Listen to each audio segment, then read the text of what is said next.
Hi everyone, it's Erin. We're going to do a little reading with Radius time. I hope you've had a great week. Enjoy the sunshine today.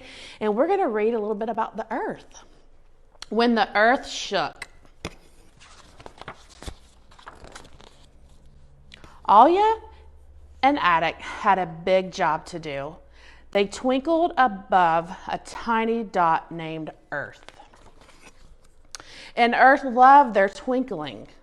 Animals looked up at them. Plants stretched toward them. And millions of years later, humans traveled across land and sea to gaze and marvel at them. Centuries passed, and humans built cars and power plants and huge factories that spewed out smoke. Alya and Attic had to work more and more because their twinkling was getting harder and harder for the animals and plants and humans to see. Decades passed, and hurricane winds and sooty smoke and blinding light from wildfires spread across Earth.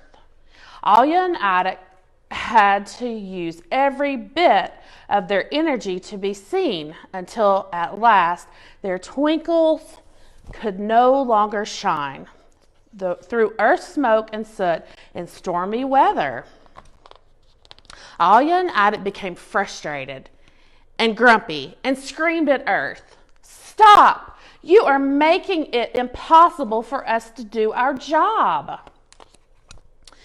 Stunned Earth, who was feeling hot and sick, started to cry. She cried so hard that she shook, and she shook. And the animals, the plants, and the humans were still, except for the king and a few of his followers who yelled, "Okay, Earth, what is your problem?" Then a little girl named Axum marched up to the king and told him to hush. The king didn't like that. Axum didn't care.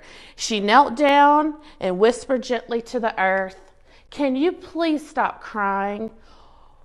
We'll all help you." She grabbed an enormous megaphone. She told the humans and animals exactly what to do to make Earth feel better. Everyone listened except for the king and just 3 of his followers. And with time, the air cleaned and the water shone blue, and Earth stopped shaking, and Alya and Attic twinkled brightly again. The animals looked up, and the plants stretched up. And all the humans, except for the king, gazed up and smiled.